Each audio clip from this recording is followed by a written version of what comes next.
Eder. Mac. Pallister. Questo è il racconto di una testimone che ha affermato di aver incontrato Liliana Resinovic il giorno 22 dicembre 2021, intorno alle 9 del mattino. In prossimità dell'ingresso inferiore dell'ospedale maggiore, la donna ha descritto la fisicità di Liliana, alta circa 1,60 m e molto magra, e l'abbigliamento.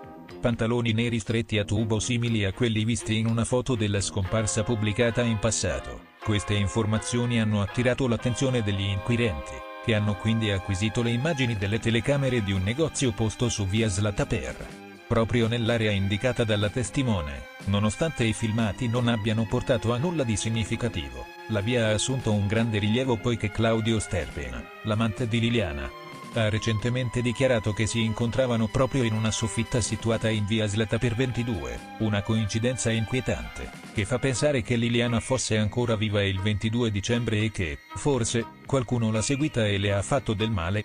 La testimone continua la sua descrizione. Aveva una borsa piuttosto grande a tracolla di colore scuro, forse marrone, e indossava un cappello di cui non ricordava il colore. Indossava anche una giacca sportiva corta e aderente, credo trapuntata, di colore rosso ruggine. Camminava con un passo spedito in direzione via Stuparish, con la gamba sinistra leggermente più cedevole della destra.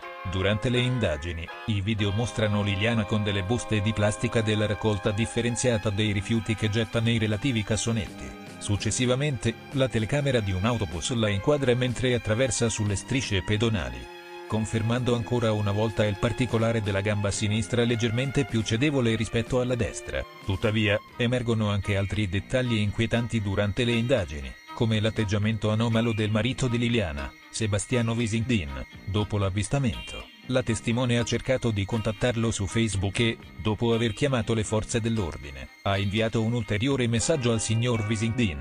Tuttavia, lui non ha contattato la testimone e, invece di rispondere, le ha inviato il simbolo della mano con il pollice alzato. A questo punto, la Procura di Trieste ha deciso di iscrivere una persona nel registro degli indagati, anche se l'identità di questa persona non è stata confermata. Sebastiano Visintin, intanto, ha nominato un suo nuovo consulente ed ha annunciato di avere una nuova storia d'amore. La Procura di Trieste ha affidato all'antropologa forense Cristina Cattaneo l'incarico di redigere una perizia medico-legale che servirà a fare chiarezza sulla morte di Liliana. L'esperta avrà tempo fino a dicembre per completare il lavoro e potrebbe anche richiedere la riesumazione del cadavere per fare altri accertamenti. Il medico legale in passato si è occupato di molti casi importanti, come quello di Yara Gambirasio, Saman Abbas, David Rossi, Stefano Cucchi e Elisa Claps. La consulenza che dovrà redigere dovrà accertare le lesioni riscontrate, la loro origine, il mezzo che le ha prodotte, la datazione e ogni altro elemento utile a qualificare il decesso quale conseguenza di una azione suicidaria o di un fatto attribuibile a terzi.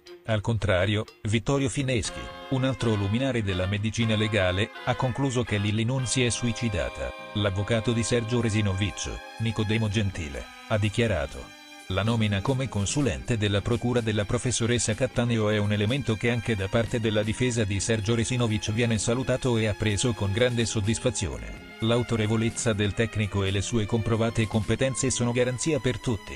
Gli inquirenti infatti stanno svolgendo un'indagine approfondita e veloce per riuscire a dare una interpretazione definitiva alle lesioni sul volto di Lili. I parenti di Liliana, così come il fratello e la nipote, chiedono verità e giustizia per la donna. Il marito di Liliana, da parte sua, ha sempre avuto un comportamento sospetto. Non ha risposto alle segnalazioni che gli venivano fatte, si è mostrato possibilista rispetto all'ipotesi del suicidio. Ha sempre negato che fra lui e la moglie ci fossero dei problemi e nega ancora che Lily avesse un amante. Per questo, anche su di lui verranno fatti degli accertamenti. Intanto, il marito di Liliana si gode il suo nuovo amore. Ehi, non dimenticare di iscriverti a questo canale.